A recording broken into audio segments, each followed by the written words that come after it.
Alors, à Rosh Hashanah, on a l'habitude de lire une haftara particulière qui est en rapport avec la prophétesse Hana. C'est-à-dire, qu'est-ce qui s'est passé? Il y avait une dame qui s'appelait Hana, qui était la femme de Elkana, et elle n'avait pas d'enfant. Alors, on dit que ce jour-là, le jour de Rosh Hashanah, Dieu s'est rappelé d'elle, s'est souvenu d'elle. Alors on lit la Haftara en fonction de son histoire. Maintenant, quel est le problème de Hana? C'est que elle était mariée depuis plusieurs années avec Elkana. Alors sa collègue Pnina, elle avait des enfants, elle avait 10 enfants avec Elkana, et elle, Hana, n'avait aucun enfant. Et on raconte que Pnina elle l'encourageait en disant il faut que tu pries pour avoir des enfants, il ne faut pas laisser les choses comme ça, etc., etc. Et on dit que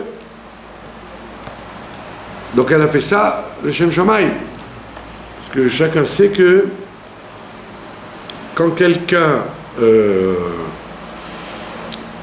ne veut pas faire quelque chose, c'est plus facile de lui faire la chose par jalousie que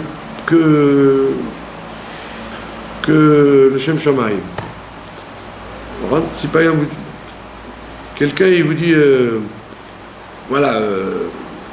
fais une omelette, j'ai pas envie. Il dit regarde, moi je fais l'omelette, elle est 100 fois mieux que la tienne. Ah, quoi, tu dis que tu sais pas faire une omelette, tu vas voir. Donc je vais faire une bonne chose parce que pour faire mieux que l'autre. Donc ça c'est dans la psychologie humaine, c'est comme ça. Alors, si quelqu'un il fait quelque chose par concurrence, il le fait mieux que si on lui dit il faut le faire. Tu n'as pas le choix, il faut le faire.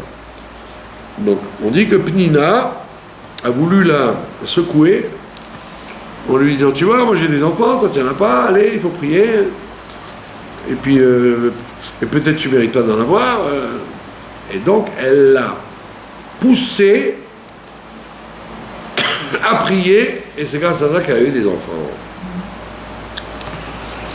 Maintenant, d'un autre côté, alors on dit qu'elle a fait ça le Shem Shamaï, mais d'un autre côté, on raconte dans le livre de Shmuel qu'au fur et à mesure que Hana a eu des enfants, elle a eu des enfants, à part Shmuel, elle en a eu d'autres, elle a eu des filles et des garçons, au fur et à mesure, Pnina perdait ses enfants.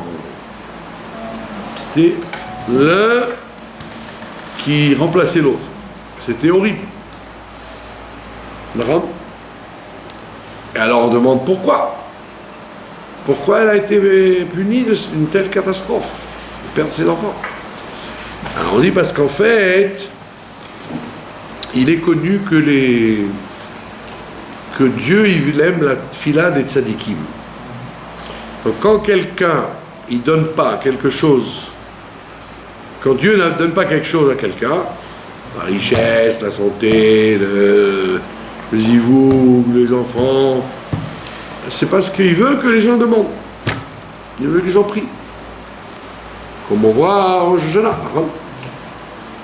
Tu aurais pu dire, bah voilà, le bon Dieu il sait très bien qu'on veut une bonne année.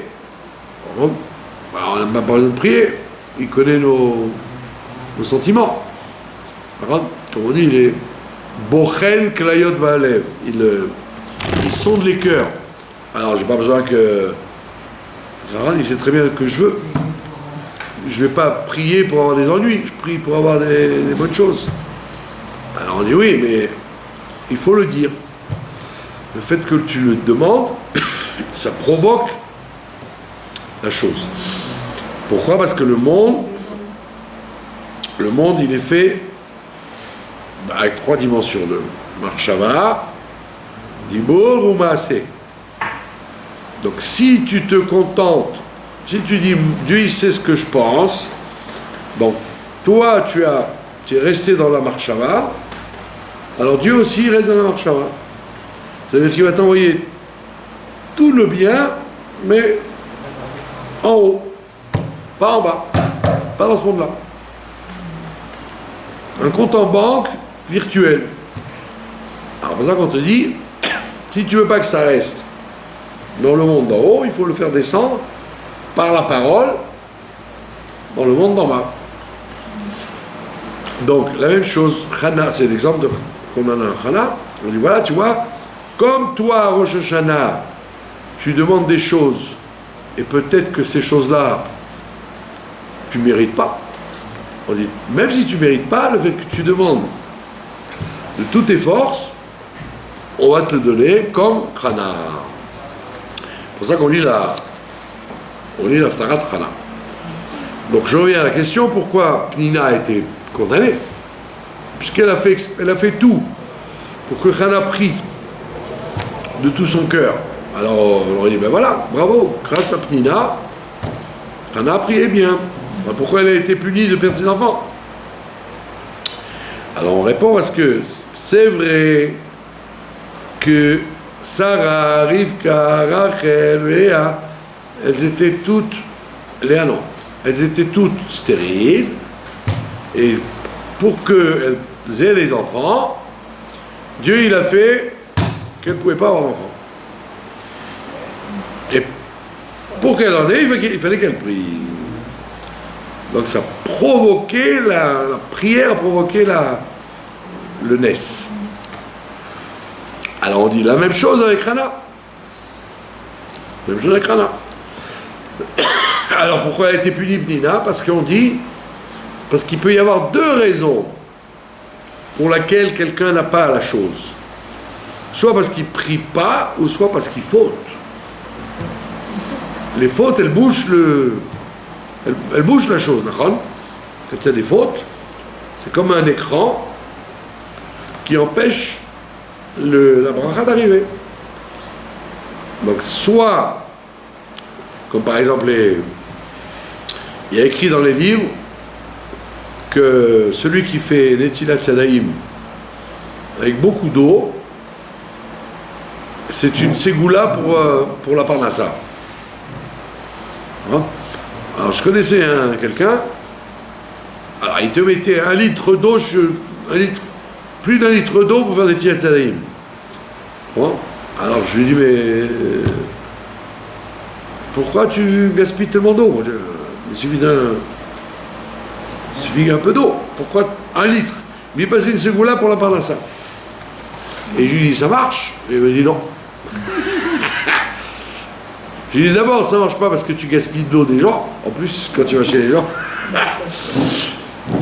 À l'époque, aujourd'hui, c'est un robinet, c'est pas la fin du monde. Mais à l'époque, quand il fallait chercher, remplir la bassine, c'était pas shoot.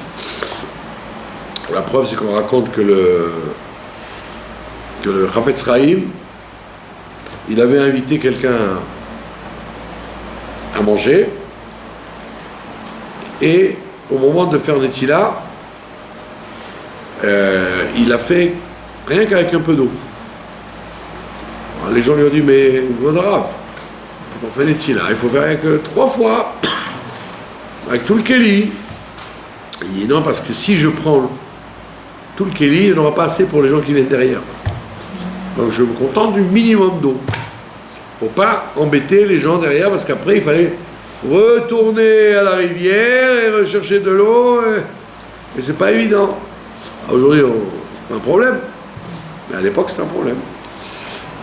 Donc je lui ai dit, dis-moi, ça marche ta ségoula de l'eau? Il m'a dit non, ça fait des années que je fais ça et j'ai toujours des problèmes par là ça.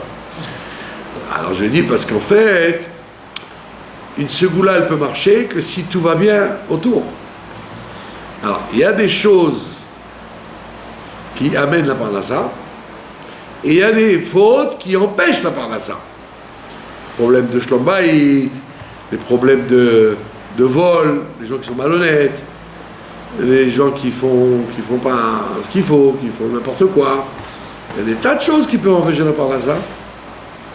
Donc c'est pas parce que tu te mets de l'eau, tire l'arigot sur tes mains, si tu répares pas là où il y a des problèmes qui empêchent la parnassa, la ségoula ne sert à rien.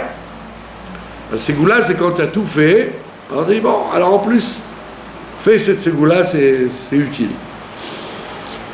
Donc, c'est ce qui s'est passé avec Hana. Pnina, quand elle lui a dit prie, il faut que tu pries pour avoir des enfants. En vérité, c'est vrai qu'elle l'a poussé à prier pour avoir des enfants. Mais d'un autre côté, elle pensait qu'elle avait des fautes. C'est pour ça qu'elle n'avait pas d'enfants. C'est pas comme Sarah, Rivka et Rachel, que Dieu il voulait leur fila, c'est tout, il voulait pas plus que leur fila. Elle, Hana, Pnina l'a soupçonné, pas seulement que Dieu veuille sa prière, mais que peut-être à cause de fautes qu'elle faisait, ça lui empêchait d'avoir des enfants. Elle l'empêchait. Et c'est pour ça qu'elle a été punie à cause de ça. Donc, et nous on sait très bien que, voilà, la Torah nous raconte que Hana n'avait aucune faute qui l'empêchait d'avoir des enfants. Il n'y avait rien qui bloquait. Donc, pour quelle raison on lit ça au Rosh Hashanah? Parce que c'est pour montrer la force de la volonté. La force de la volonté. Que à Rosh Hashanah, on dit les livres sont ouverts. Les livres sont ouverts, ça veut dire que tu ne peux pas savoir a priori comment l'année va être faite. Tu ne peux pas savoir. C'est pas décidé. Si c'était décidé, par contre, si c'était écrit, on ne te demanderait pas de faire la tefila.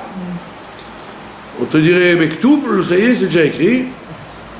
Ben, tu n'as qu'à dire Gamzul Tova. Ah non! On te dit Rosh Hashanah, Yom Kippour, toute la valeur de l'année, c'est toi, par ta prière et ta teshuva, que tu la décides. C'est toi qui vas ouvrir ou fermer les portes pour l'année. Et pas quand les gens y croient. Non, de toute façon, tout est décidé en Rosh Hashanah. Tout est décidé en fonction de ce que toi tu fais. On ne ferme pas les livres tant que toi tu n'as pas terminé. La preuve, il y a une dans le Shulchan Aruch. Non. Dans le Shulchan Aruch, il y a écrit que même si tu manges du pain goy toute l'année, il y a des endroits où ils mangeaient du pain chez le boulanger du coin. Évidemment, quand il n'y avait pas de problème de tamis, qu'il n'y ait pas des verres, qu'il y ait de graisse, etc. Un boulanger qui ne faisait que du pain où il n'y avait pas de problème de verre et de problème de cache-route. Mais même si tu manges toute l'année du pain goy, parce qu'il y a des takanot, que quand les Romains sont arrivés, Beth Shammai, il a fait des takanot pour éviter les mariages mixtes. Pour éviter les fréquentations avec les Romains, il a fait des takanot. L'huile, ne pas d'acheter d'huile s'il n'y a pas de surveillance. D'ailleurs, c'est revenu. Aujourd'hui, on fait ça. On n'achète pas de l'huile comme ça, on vérifie d'où ça vient. Les fromages et le pain. Pour éviter les mariages mixtes avec les Romains, parce que c'était très très fort les relations entre les Romains et les Juifs. Il a fait Beth Shammai, vite, il a fait une takana qui a été acceptée. La takana de l'huile, la takana des fromages et la takana du pain. Maintenant, on dit la takana du pain, elle n'a pas été acceptée dans la galoute. Quand les Juifs sont partis en galoute, c'était pas évident de trouver un boulanger. D'accord? Donc, là-bas, les Chachamim, ils ont permis de manger du pain goy. D'accord? Maintenant, on voit aujourd'hui que aujourd'hui les gens ils font attention parce que c'est facile. Tu demandes à allumer le four, où il y a des usines, le pain cachère, il y a des boulangers cachères, c'est autre chose. Mais à l'époque, dans les villages, il y avait le boulanger, c'est tout. Mais Kitso, le Shulchan Aruch, il te dit, si donc toute l'année tu manges du pain goy, pendant Rosh Hashanah jusqu'à Kippour, pendant les 10 jours, et fais un effort de manger du pain juif. Alors, fais un 10 jours au moins de faire la khumra, d'acheter du pain fait à la maison ou dans une boulangerie cachère. Alors les commentateurs ils disent ça sert à quoi? Le bon Dieu il est bête. Pendant 10 jours tu vas faire semblant de dire ah tu sais j'ai fait un hidour mitzvah, hein, je mange pas du pain goy, je mange du pain juif. Tu prends le bon Dieu pour un imbécile ou quoi? Il dit non, parce que pendant ces 10 jours on prend la photo. On dit pendant les 10 jours il a fait mieux. Même si après ça va redescendre, pendant 10 jours il a fait un effort. Donc la même chose, on te dit bien que tu vas prier et que peut-être tout ce que tu pries tu vas pas le respecter après, d'accord? Je vais étudier mieux la Torah, je vais mieux prier, je vais plus lire la Shonara, je vais être gentil avec ma femme, je vais être gentil avec mes enfants, je vais pas me disputer avec la caissière de la Vacolette. Tout ça, après quelques jours, peut-être ça va s'oublier. D'accord? Comme des fois je vois des gens qui s'énervent. Et je dis non parce que à Kippour, ils ont dit Al-Chet. Avec leur talit blanc et leur Al-Chet. Et qu'est-ce qu'il y a écrit dans Al-Chet? Al-Chet sur la colère. Je me suis mis en colère, je me suis énervé. Alors, tu as fait Al-Chet et voilà, tu as oublié. Donc on voit bien que on fait des promesses, mais on ne les tient pas. Donc tu aurais dit, c'est de la fumisterie, c'est de la blague. Mais non, parce que Dieu, il juge comme tu es maintenant. Comme tu es maintenant. D'accord? Donc, même si tu penses que toute l'année tu ne vas pas réussir à respecter les engagements que tu as promis à Rosh Hashanah avec le chauffard et les prières et le tachlir et tout ce qu'on fait, c'est pas grave. On te regarde comme tu es maintenant. Pendant les 10 jours de Rosh Hashanah et Yom Kippour. Alors, mais on te dit, seulement il faut être comme Hana. Ça, il faut être sincère. Il ne faut pas dire, oh, de toute façon, toute l'année que j'ai passée, j'ai pas de pain à ça, j'avais des gros problèmes, ou j'étais pas en bonne santé, ou mes enfants ils m'ont énervé. Donc ce qui était, ça va continuer. Tafshin Ain Tet, ça va être comme Tafshin P, le monde continue. Alors on te dit non, tu n'as pas le droit de penser comme ça. Puisque c'est toi qui fais comment les xérotes vont être. On va écrire en fonction de la photo qu'on a prise de toi. Donc, essaye de faire un effort pour changer les xérotes. Et dit d'où on apprend ça? De Hana.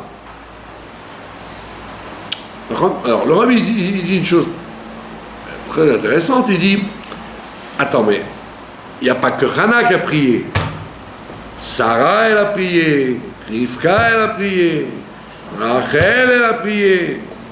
D'accord? Pourquoi Hana? Pourquoi spécialement Hana? C'est vrai que c'est à Rosh Hashanah qu'elle a été répandue, donc il y a un rapport.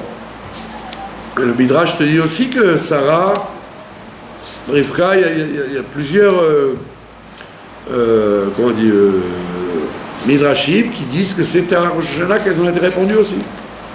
Pas plus que Hana, pas moins que Hana. La réponse, le Rabbi répond que, en fait, quand vous lisez le texte, elle va à Shiloh. Elle va à Shiloh avec son mari,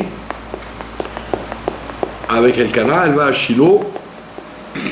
Et là-bas, ils avaient l'habitude de manger des sacrifices pour les fêtes. Il allait à Rosh Chodesh, Rosh Hashanah, Kippour, Sukkot, il allait aux fêtes, il habituait les gens à aller à Shiloh. Comme c'était un grand personnage, les gens disaient « Ah, Elkana il va à Shiloh », alors les gens ils faisaient le pèlerinage à Shiloh. C'était pas comme Yerushalayim, c'était bien avant. Shiloh c'était 400 ans, après on a détruit, et après il y a eu Yerushalayim, bien après. Donc Yerushalayim, les 12 tribus elles avaient. Et Shiloh c'était dans le territoire de Shrem là-bas, le territoire de Yosef. C'était pas vraiment un binyan, un Beth Amikdash. Donc les gens ils n'allaient pas trop. Donc il fallait renforcer. Et donc Hana elle a été là-bas avec Elkana. Et qu'est-ce qu'elle dit?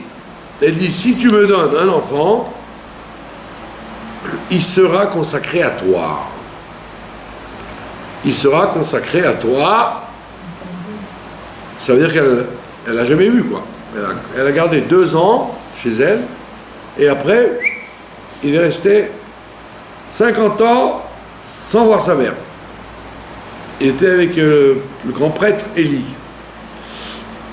Il faisait le tour du pays, il enseignait la Torah, etc. Donc elle n'a jamais profité de son fils. Alors une mère, elle veut un enfant pour l'avoir avec elle, pour jouer avec lui, pour lui donner à manger, pour rigoler avec lui. Elle a fait vraiment le Shem Shamaï. Elle a dit, je veux un enfant, mais pas pour moi, pour toi. Donc c'était une force énorme. Et elle a dit, non seulement je vais le consacrer au service de Dieu, c'était un Lévi, elle a dit, en plus il sera nazir.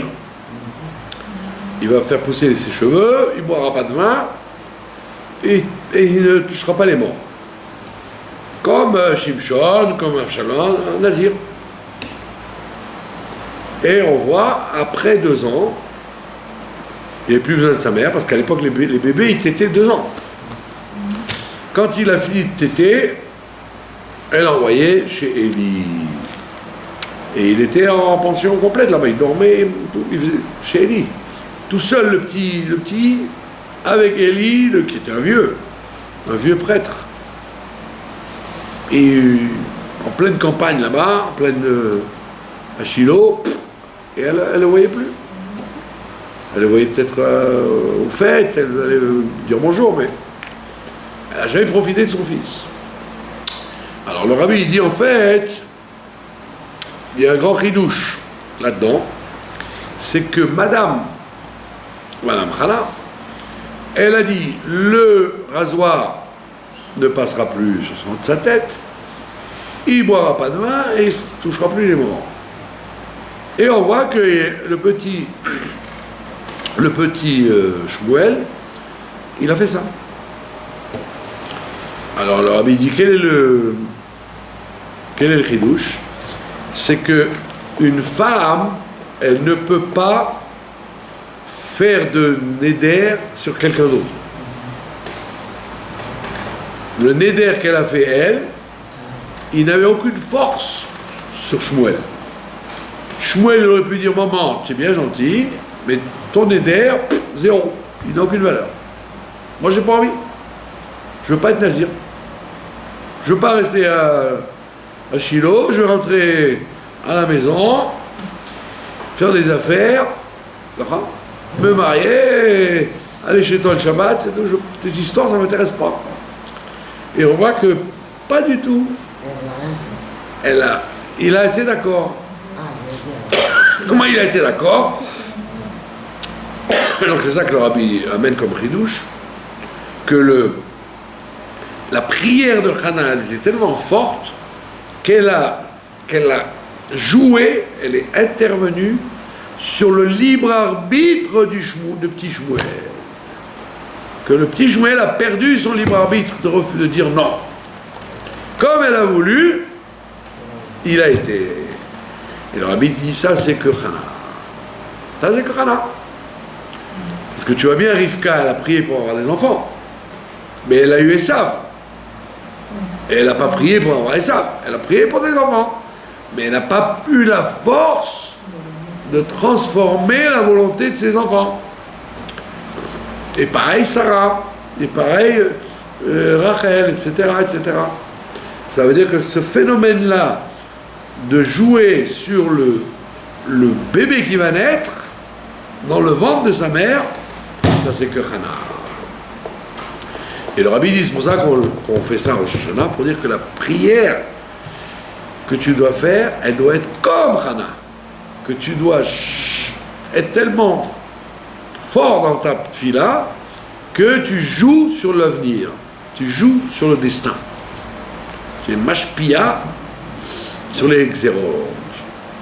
Ça, c'est que Hannah qui nous l'apprend. Sinon, on aurait pu apprendre des autres prophétesses. Voilà pourquoi on lit l'histoire de Hannah à Rosh Hashanah. Alors, donc on est à la page 9, c'est le chapitre 2 de Shmuel. Il y a écrit Vatit Palel Hannah. Hannah, elle a prié. Elle a prié après qu'il soit né. Une fois qu'il est né, une fois qu'il est né et qu'il est parti à Shiloh chez Élie, elle a prié, elle a dit Vatomer, Alatz libi b'Hashem, mon cœur est heureux à cause de Dieu. Ramakarni b'Hashem, il m'a remonté mon keren, c'est-à-dire ma gloire. Parce qu'elle était elle était au maximum du désespoir. Comme on dit en français, elle était à la panique. Elle était complètement démoralisée. Et non seulement elle a eu des enfants, mais elle a eu un garçon qui a fait exactement ce qu'elle avait voulu qu'il fasse. D'accord? Rachav ki al oivai, il m'a élargi pied à l'oivav, il a ouvert ma bouche à l'oivai sur mes ennemis. Et qui c'est ses ennemis? Rachid te dit c'était Pénina.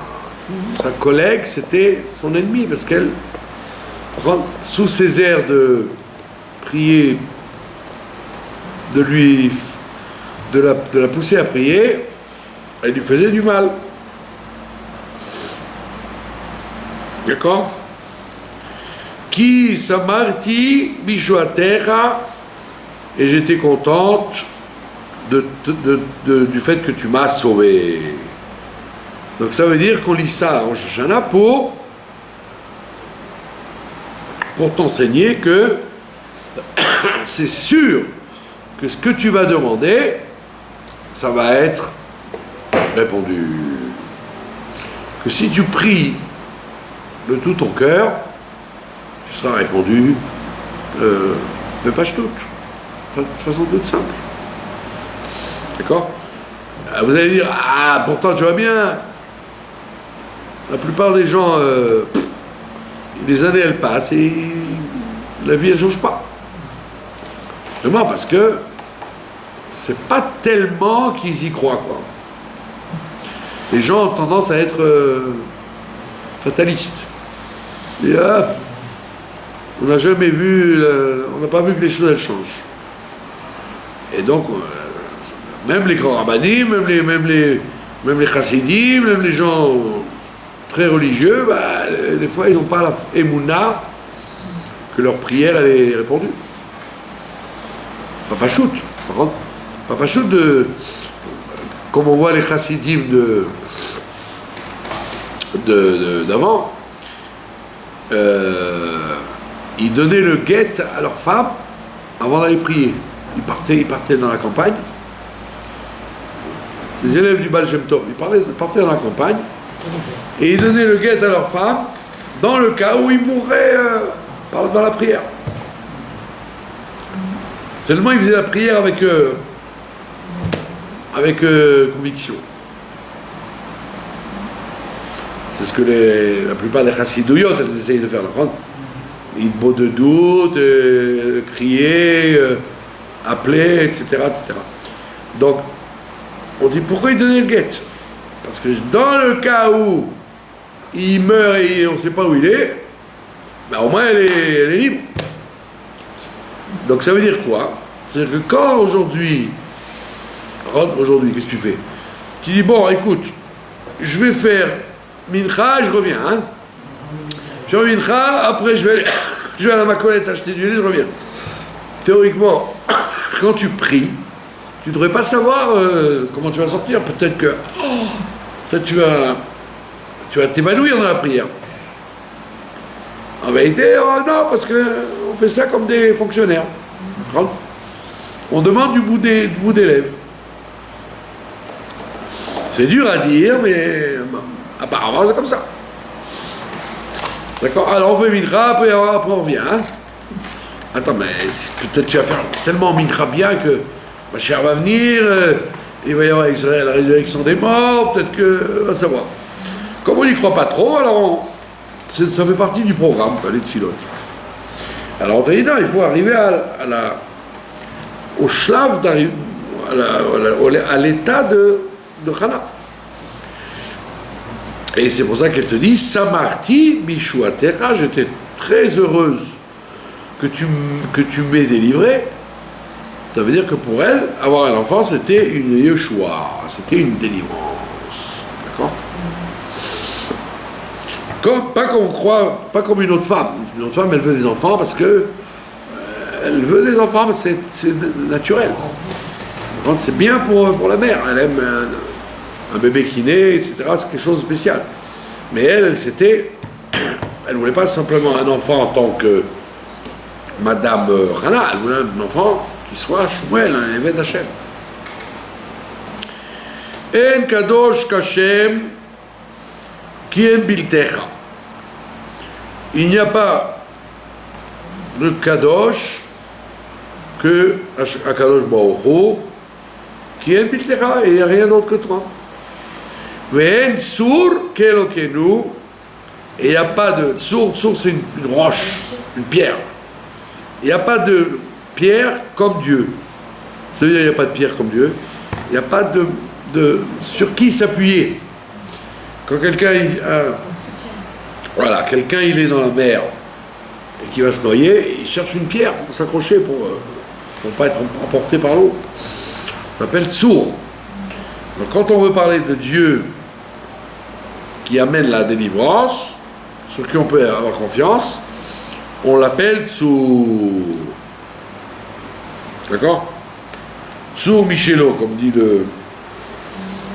la chanson de Shabbat. Tsour Michelo. D'accord?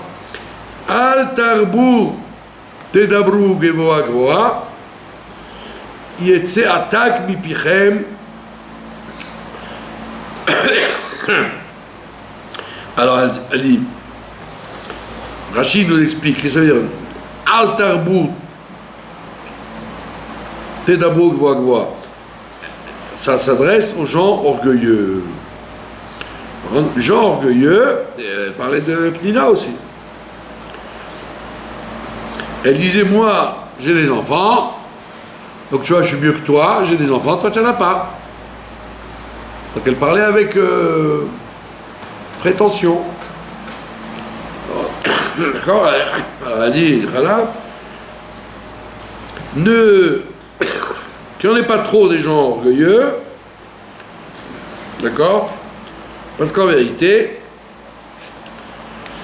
la vie est un galgal. La vie est un une roue qui tourne. Aussi bien dans le mal que dans le bien, la roue peut tourner à chaque instant. Et la pauvre Pénina, c'est ce qui lui est arrivé. Elle était fière d'avoir des enfants alors que Hana n'en avait pas. Et la roue s'est renversée, qu'elle a perdu les siens et que l'autre elle en a eu. Donc c'est pour ça qu'on te dit Al Tarbou, ne parlez pas trop voix à voix en hauteur. Yetse attaque mi pichem. Yetse attaque mi pichem.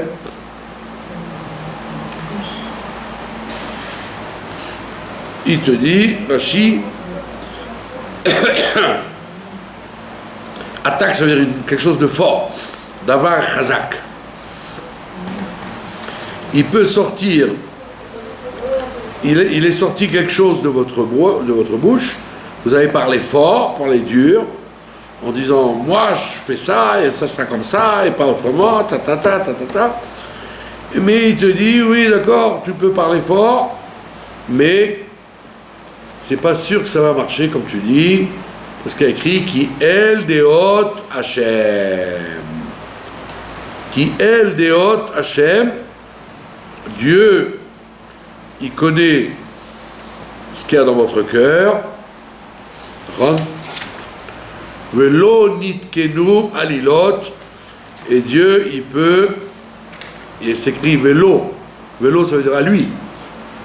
Dieu, il a les moyens, nitkenu alilot, de changer tous les programmes, de changer tous les projets. Quelqu'un il a des projets à lui, et puis le monde, Dieu ne va pas réagir comme lui voulait.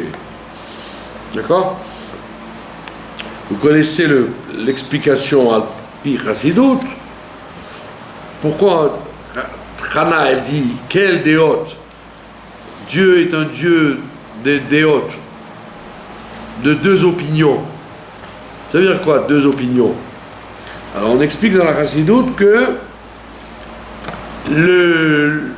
la Bria, nous,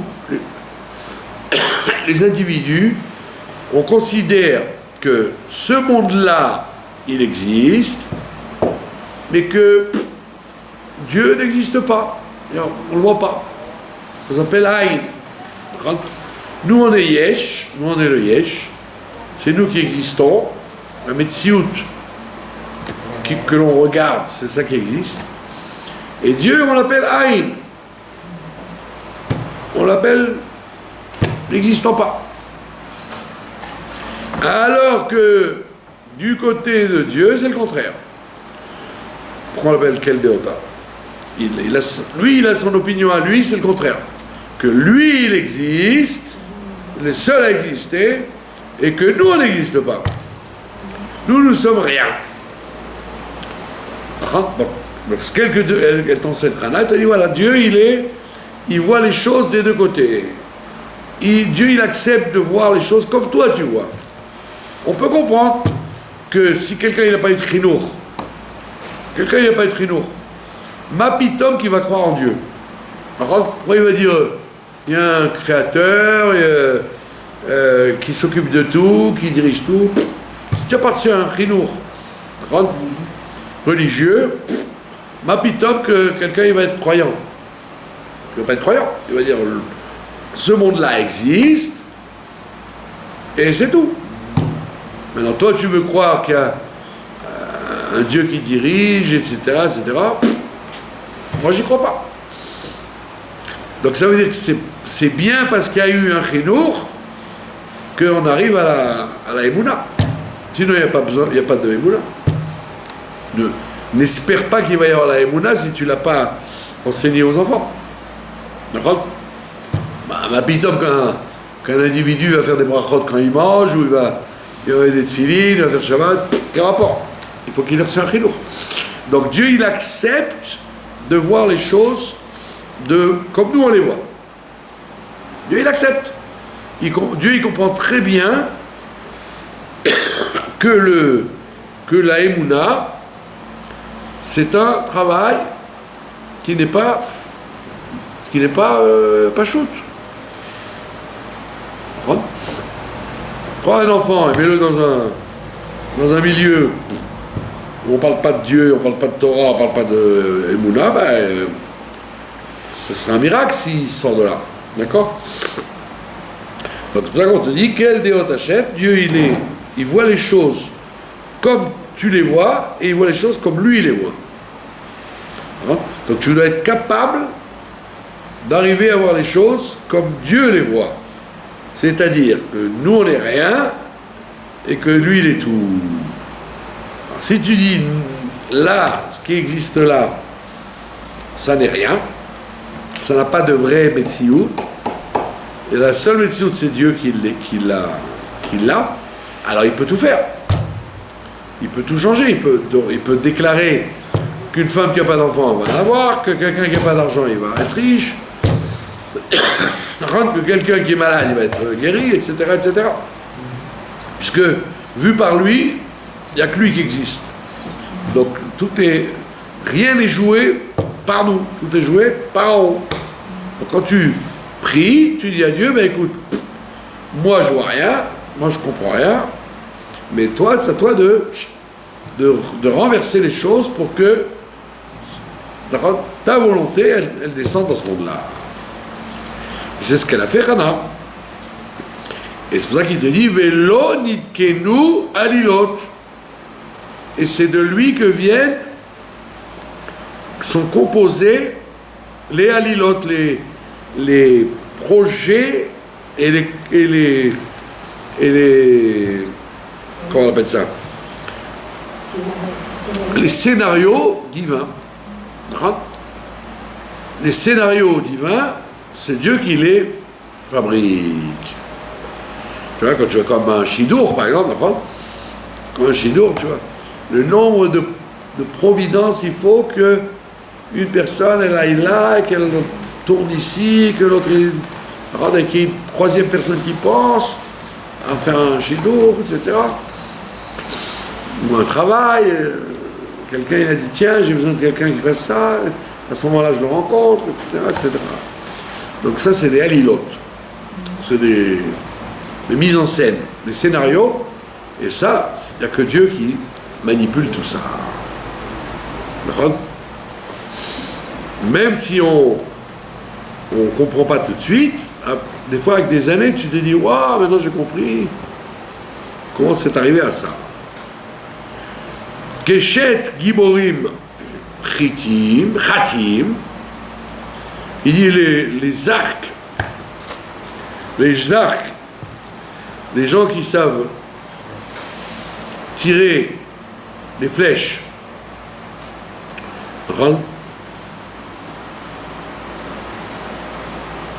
et donc ça veut dire que Dieu il peut tirer des flèches. C'est-à-dire, il va. Les Keshet Giborim Chatim, les gens forts, soi-disant, Chatim, qui tirent des flèches, venir Shalim, et ils tirent à côté. Azrou, Chaïl, et ils ont cru qu'ils étaient forts dans l'armée. Ça veut dire, on voit ça très bien aujourd'hui dans les guerres qu'il y a avec les Hezbollah et compagnie, que tout est aujourd'hui électronique. Alors, moi j'avais un monsieur qui travaillait là-dedans. Il me disait, tous les exercices qu'ils font sur le terrain, ça ne marche pas. Et quand ils arrivent au moment de la guerre, au moment où ils doivent le faire, il y a un S, ça marche boule. Ils ne veulent pas le dire. Ils ne veulent pas le dire, ils disaient que en entraînement, ça ne marchait pas. Et quand il y avait besoin, ça marchait boule. Alors que chez les autres, c'est le contraire. Dans l'entraînement, ça marche, et dès qu'ils... Donc c'est ce qu'il te dit là. L'arc des costauds, des forts, eh ben, il est censé tirer des flèches, mais Nirchalim, et ça échoue, ça ne marche pas. Eux qui étaient Azrou, Chaïl, qui avaient pris le moyen de la guerre. Sveim Balechem, les gens qui avaient qui étaient rassasiés de pain, Niskaru, Urevim Chadelu, ils ont été, ceux qui étaient rassasiés de pain, qui n'avaient pas besoin, ils ont été récompensés. Urevim Chadelu, et les gens qui avaient faim, eh ben, il n'y a plus de gens qui avaient faim. Et ça peut se transformer. Ça veut dire que les gens riches vont chercher du pain, et les gens qui ont faim, ils n'auront plus besoin de pain, ils seront riches. C'est-à-dire la transformation d'une chose à l'autre. Et la même chose, Adakara, Yalda, et on voit même qu'une femme stérile, Yalda, Shiva, elle a enfanté 7 enfants.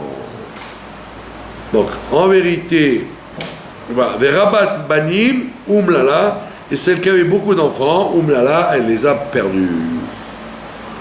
Alors, le Rachid nous explique qu'elle a eu en vérité 5 enfants. Chana. Et que chaque fois qu'elle avait un enfant qui naissait, Pnina avait 2 enfants qui mouraient. 1 contre 2. Pnina avait 10 enfants, et elle a eu 5 enfants. Et maintenant Rachid dit, pourquoi il y a écrit 7 enfants alors? Il n'a pas écrit 5, il a écrit 7. Il dit parce qu'elle a prié, Chana a prié pour qu'il lui reste au moins 2. Donc il y avait un qui naissait, et chez elle 2 qui mouraient. Il lui restait plus que 2, et elle a prié pour qu'il ne meure pas. Donc c'est le premier pshat, comme si c'était ses enfants à elle, puisqu'elle a prié pour qu'ils restent. Donc c'est ce qui te dit, c'est ce que t'enseigne notre histoire. Que toi tu crois que j'ai de l'argent, je le garderai, ou je suis pauvre, je le resterai, et tu dis non, pas du tout. Aucune certitude que ça reste comme ça. Et la preuve, voilà. Une femme qui n'avait pas d'enfants, elle en a eu 7, et celle qui en avait beaucoup ne les a plus. Par contre, ça fait peur. Parce que tu te dis, en vérité, il n'y a aucune garantie de rien du tout. C'est pour ça qu'on te dit il faut prier à Rosh Hashanah pour que les choses, les xérotes soient bien. Et voilà la phrase de l'Haftara. Hachem memit ou mechaye. Dieu, il fait mourir, ou mechaye, il fait vivre. Morit sheol vayal. Il fait descendre dans le Gehinom, dans le Sheol, vayal, et il fait remonter. Bon, c'est connu que vous allez dire, s'il est tombé dans le Sheol, c'est qu'il est mort. Non. Il y a ce qu'on appelle le Sheol des morts, quelqu'un qui est mort, et qui rentre dans un Gehinom qui s'appelle Sheol. Sheol, ça veut dire Shaoul. Il pose que des questions. Il est en pleine interrogation, il n'y a rien de clair. Ça s'appelle Sheol. C'est une madriga spirituelle après la mort qui est horrible, parce que l'individu a besoin de certitude. Si maintenant je vous dis, vous savez, il ne fait pas nuit, hein, il fait jour, vous voyez mal, il fait jour, et vous n'êtes pas dans une Beth Knesset, vous êtes dans une macolette. Donc, les gens, ils ont besoin de choses où ils sont tranquilles, où ils sont sûrs. Ils veulent savoir quelle heure il est, ils veulent savoir où ils sont.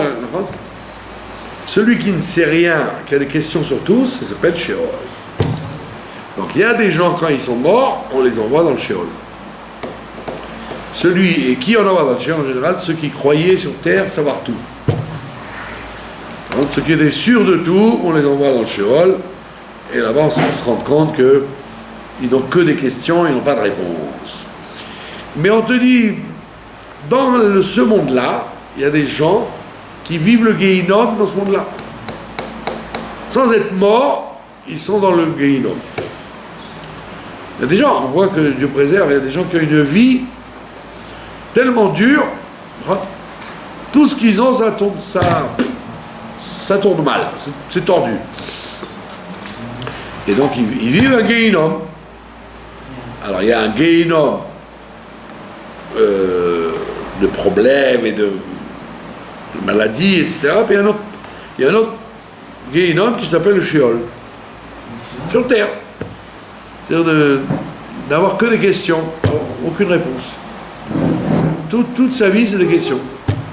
Comment il va payer ça? Comment il va régler ça? Qu'est-ce qu'il va y avoir demain? Que des questions. C'est dur. C'est dur. C'est comme si vous disiez, voilà, maintenant, je vais rentrer chez moi, peut-être il n'y a plus de maison. Allez, ça y est. Plus de maison. Comme je connais quelqu'un qui habitait en Syrie, dans la ville de Khalab. Bon, il y a longtemps qu'ils ont quitté Khalab, ils sont arrivés ici en Israël, et il a vu en film, il a vu sa maison détruite par la guerre qui est entre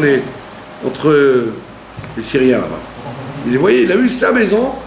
Il a reconnu la rue, le quartier, etc. en film, et il a vu sa maison détruite. Bon, il est parti il y a longtemps, mais il s'est dit peut-être qu'un jour j'irai voir comment c'est.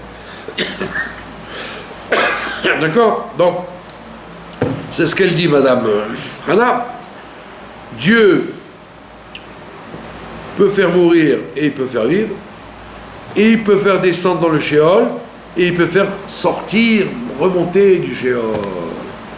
Imaginez-vous, comme la mère de Shalit, qui ne savait pas si son fils était mort ou pas, dans des années, un peu les nuits qu'elle devait passer, et quand elle a retrouvé, elle est sortie du Sheol.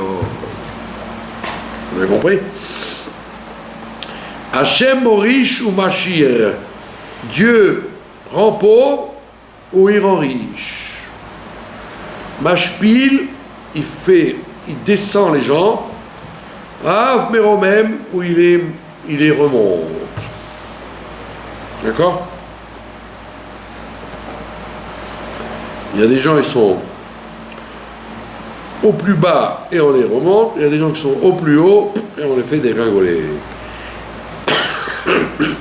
Mais qui met à Fardal, il soulève le pauvre de la poussière, mais Ashpot, Yarim Evion, et celui qui n'a rien, il le sort des ordures. Qu'est-ce que faisait le pauvre dans les ordures? Parce qu'à l'époque, les gens, ils cherchaient dans les ordures. Il y avait des pauvres, ils n'avaient rien à manger, ils allaient chercher dans les ordures pour manger. C'est horrible.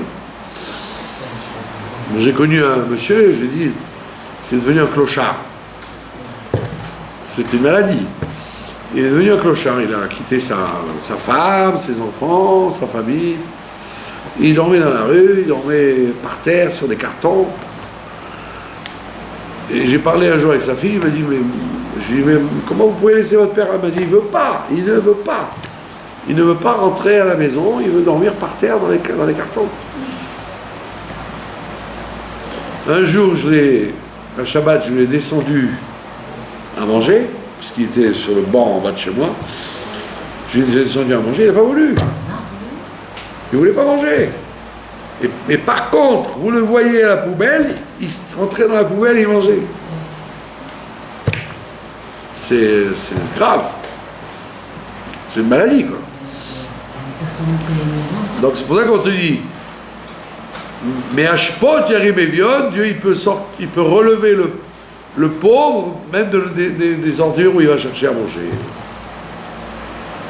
Léoshiv Im Divim, et pour l'asseoir, l'installer avec les notables, les gens importants, mais qui sait Chavod Yan Chilem, et de leur préparer aux pauvres qui sait Kavod, un siège des honneurs, un grand siège d'honneur.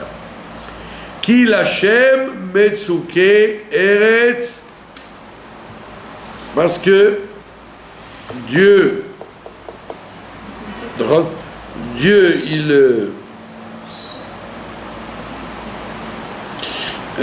il établit la terre, Vayachet Alehem Tevel, et il peut installer dessus.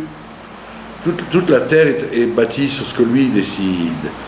Vous voyez bien, le rabbi précédent, il a été torturé par Staline, etc. Ils l'ont donné des coups de poing, ils l'ont cassé la figure, Et quand il est arrivé en Amérique, il a été reçu comme un citoyen d'honneur par Roosevelt, etc. Donc on voit bien que vous pouvez avoir quelqu'un qui est traité comme un chien, et puis après il devient quelqu'un de très important. Raglé Chassidav Ishmor, et Dieu il va protéger les pieds de ces chassidim, les gens qui sont avec lui. Ou Rechaim Bachosher Idamu, et par contre les méchants, il va les faire descendre dans l'obscurité.